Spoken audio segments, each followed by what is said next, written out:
بسم اللہ الرحمن الرحیم۔ ان قسم کی عورتوں کو کبھی اولاد نہیں ہوتی۔ اولاد کا ہونا ایک اللہ کا نایاب تحفہ ہے۔ اولاد کے حصول، خاندان کی نسلی ترقی، ہر انسان کی ضرورت پاکیزہ خواہش ہوتی ہے۔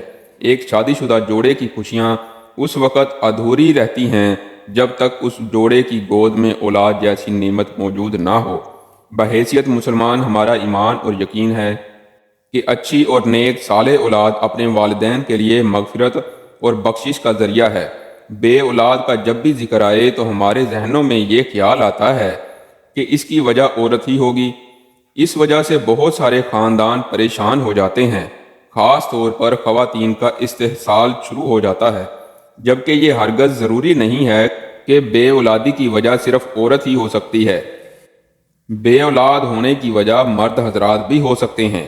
ناظرین، اگر ہم اپنے معاشرے میں دیکھیں تو وہ عورت ہمیں بہت مطمئن دکھائی دیتی ہے جس کی اولاد ہوتی ہے، جبکہ اس کے مقابلے میں دوسری عورت کو دیکھا جائے جس کی اولاد نہیں ہوتی، اس کے لیے زندگی خوشگوار گزارنا ایک ناممکن سی بات دکھائی دیتی ہے۔ آج کی ویڈیو میں ہم آپ کو 7 ایسی عورتوں کے بارے میں بتائیں گے جو کہ پریوں نے حضرت سلیمان علیہ السلام کو بتایا کہ ایسی عورتیں کبھی اولاد پیدا نہیں کر سکتیں۔ جاننے کے لیے یہ ویڈیو آخر تک ضرور دیکھیے گا۔ ناظرین، یہ واقعہ کچھ اس طرح سے ہے کہ ایک دفعہ کا ذکر ہے کہ حضرت سلیمان علیہ السلام تخت پر بیٹھے ہوئے تھے کہ کچھ عورتوں کی جماعت ان کے پاس آئی اور ان سے سوال کرنے لگی کہ حضرت سلیمان علیہ السلام، آپ ہمیں یہ بتائیں کہ آخر کیا وجہ ہے کہ ہمارے ہاں فرزند پیدا نہیں ہوتے۔ انہوں نے حضرت سلیمان علیہ السلام سے یہ سوال کیا تو حضرت سلیمان علیہ السلام نے پریوں سے پوچھا کہ بتاؤ آخر کیا وجہ ہے کہ ان عورتوں کے ہاں اولاد پیدا نہیں ہوتی۔ تو پریوں نے بتایا کہ 7 طرح کی عورتوں کے ہاں اولاد کبھی نہیں ہوگی، جس میں سب سے پہلی عورت وہ ہے جس کا رحم ابھرا ہوا ہو، یعنی اس کی بچہ دانی الٹ جاتی ہے، جس کی وجہ سے مادہ جگہ پر نہیں رہتا اور ایسا ہونے کی وجہ سے اس کی اولاد نہیں ہوتی۔ اس کی نشانی یہ بتائی جاتی ہے کہ جب ہم بستری کی جاتی ہے اس دوران اس عورت کے سر میں درد ہوتا ہے، یہ ایک نشانی ہے۔ دوسری عورت جس کے رحم میں یعنی کہ بچہ دانی میں ہوا بھری ہوتی ہے، یعنی اس کا منہ اوپر سے بند ہو، اس کی علامت یہ ہے کہ جب ہم بستری کی جاتی ہے جسم میں درد ہوتا ہے اور چہرہ بھی اتر جاتا ہے۔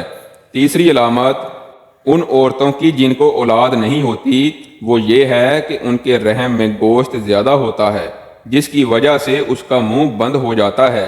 عام طور پر یہ شکایت موٹی عورتوں میں دیکھی جاتی ہے اور اس کی علامت یہ بتائی جاتی ہے کہ جب وہ ہم بستری کرتے ہیں اس کے بعد ان کی ریڑھ کی ہڈی میں درد ہوتا ہے، اس وجہ سے وہ پیدا نہیں کر سکتی۔ ناظرین، اس کے بعد پریوں نے جو نشانی بتائی وہ یہ ہے کہ جس عورت کے رحم میں کیڑے پیدا ہو جاتے ہیں اس وجہ سے بھی بچے پیدا نہیں ہوتے، اور اس کی علامت یہ بتائی گئی کہ ہم بستری کے دوران ان عورتوں کی پنڈلیوں اور پاؤں کی ایڑیوں میں درد ہوتا ہے جن کے ساتھ یہ شکایت ہو وہ ماں نہیں بن سکتی۔ اس کے بعد اگلی نشانی یہ بتائی کہ ان کے رحم میں گرمی حد سے زیادہ ہو جاتی ہے، خون ملنا بند ہو جاتا ہے اور مادہ وہاں ٹھہر نہیں پاتا۔ ناظرین، اس کی جو علامت بتائی گئی ہے وہ یہ ہے کہ دل میں گھبراہٹ ہوتی ہے اور ایسی عورت کو غشی کے دورے پڑتے ہیں۔ اس لیے جن عورتوں میں یہ علامات ہوں ان میں بھی اولاد کا پیدا ہونا ایک مشکل کام دکھائی دیتا ہے۔ اس کے بعد رحم یعنی کہ بچہ دانی میں سردی کا زیادہ ہو جانا بھی اولاد سے محروم ہونے کی ایک وجہ بنتا ہے۔ اس کی نشانی یہ بتائی گئی ہے کہ ایسی عورت کے سینے میں درد رہتا ہے اور یہ نشانی ان پریوں نے بتائی ہے۔ آخری نشانی ان پریوں کی جانب سے ان عورتوں کے بارے میں بتائی گئی جن کی اولاد نہیں ہوتی، وہ یہ ہے کہ ان میں عجیب جنات طاری رہتے ہیں، آسیب کا سایہ رہتا ہے اور وہ اس کے اندر بچہ مار دیتے ہیں۔ جو مادہ کے رحم میں مختلف چیزیں ہوتی ہیں ان کو ختم کر دیتے ہیں۔ ناظرین، اس کی نشانی یہ ہے کہ اسے ہم بستری کرتے ہوئے درد محسوس نہیں ہوتا اور نہ ہی ہم بستری کرتے ہوئے اس سے لذت محسوس ہوتی ہے۔ یہ وہ 7 عورتیں ہیں جن کے بارے میں حضرت سلیمان علیہ السلام کی بارگاہ میں آنے والی ان بانجھ عورتوں کو بتایا گیا کہ آخر ان میں اولاد کیوں نہیں ہوتی۔ ناظرین، صرف عورتوں میں ہی بانجھ پن نہیں ہوتا، مردوں میں بھی بانجھ پن ہوتا ہے۔ مردانہ بانجھ پن سے مراد مرد کی صحت کا کوئی بھی ایسا مسئلہ ہو سکتا ہے جو اس کی خاتون ساتھی کے حاملہ ہونے کے امکانات کو کم کرتا ہے۔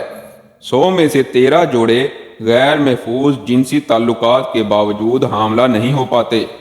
مردوں اور عورتوں میں بانجھ پن کی بہت سی وجوہات ہو سکتی ہیں۔ بانجھ پن کے 1/3 سے زیادہ معاملات میں مسئلہ مرد کے ساتھ ہی ہوتا ہے۔ یہ اکثر مرد کے سپرم کی کم پیداوار یا سپرم کی ترسیل کے ساتھ مسائل کی وجہ سے ہوتا ہے۔ بالغ اور صحت مند سپرم نہ بنا پانا بہت سی چیزوں پر منحصر ہوتا ہے۔ مسائل کلیات کو نطفہ بننے سے روک سکتے ہیں۔ مسائل منی کو انڈے تک پہنچنے سے روک سکتے ہیں۔ مردانہ بانجھ پن کی بنیادی وجوہات یہ ہیں۔ سپرم کی خرابی۔ سب سے زیادہ عام مسائل میں نطفہ بنانے کے مسائل ہی ہوتے ہیں، جیسے کہ بعض اوقات بہت کم تعداد میں بنتا ہے یا بنتا ہی نہیں ہے۔ طرز زندگی کے انتخاب سپرم کی تعداد کو کم کر سکتے ہیں، جیسا کہ تمباکو نوشی، شراب پینا اور کچھ دوائیں لینے سے بھی سپرم کی تعداد کم ہو سکتی ہے۔ مردانہ اعضاء کی بیماری میں رگیں سوج جاتی ہیں۔ یہ بانجھ پن مردوں میں زیادہ عام ہوتی ہے اور خون کی مناسب نکاسی کو روک کر سپرم کی نشو و نما کو نقصان پہنچاتے ہیں۔ اندرونی انزال اس وقت ہوتا ہے جب منی جسم میں پیچھے کی طرف چلی جاتی ہے۔ وہ عضو تناسل سے باہر نکلنے کی بجائے آپ کے مثانے میں چلی جاتی ہے۔ ایسا اس وقت ہوتا ہے جب آپ کے مثانے کے اعصاب اور پٹھے جنسی عمل کے دوران بند نہیں ہوتے ہیں۔ منی میں نارمل سپرم ہو سکتا ہے، لیکن منی عضو تناسل سے خارج نہیں ہوتی، اس لیے یہ اندام نہانی تک نہیں پہنچ سکتی۔ یہ بیماری ادویات یا اعصابی نظام کی صحت کے مسائل کی وجہ سے ہو سکتی ہے۔ علامات میں انزال کے بعد ابر آلود پیشاب اور خشک انزال ہو سکتے ہیں۔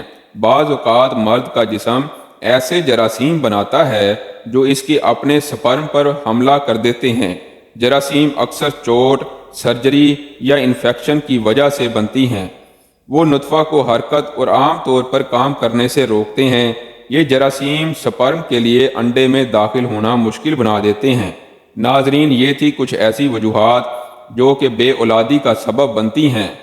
ناظرین، ہم دیکھیں تو عورتوں کو اس حوالے سے دیکھا جاتا ہے، قصوروار ٹھہرایا جاتا ہے، جبکہ ایسا نہیں ہے۔ عورتوں کی بجائے کبھی مردوں میں بھی نقص ہوتا ہے، لیکن ہمارا معاشرہ اس چیز کو ماننے سے قاصر دکھائی دیتا ہے اور اس بات کو تسلیم نہیں کیا جاتا، جو کہ بالکل ایک غلط بات ہے۔ بے اولادوں کے لیے انتہائی مجرب وظیفہ، قرآنی وظیفہ آپ کو بتا دیتے ہیں۔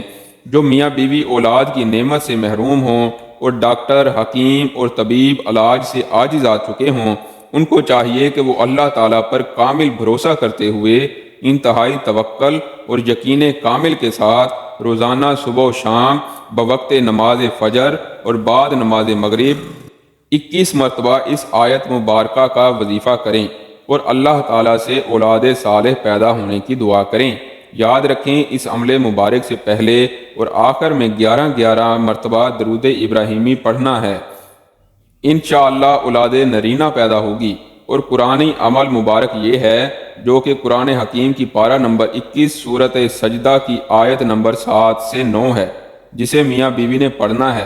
جو اس مشکلات سے دوچار ہیں، اس آیت کا ترجمہ کچھ اس طرح سے ہے: وہ ذات جس نے جو چیز بنائی موزوں ترین بنائی، اور انسان آدم علیہ السلام کی پیدائش کی ابتدا مٹی سے فرمائی، پھر اس کی نسل حقیر پانی کے نچوڑ مادہ حیات سے پیدا کی، پھر اس نسل کے اعضاء کو متناسب بنایا، اس میں اپنی طرف کی روح پھونکی اور تمہارے لیے کان، آنکھیں اور دل پیدا کیے۔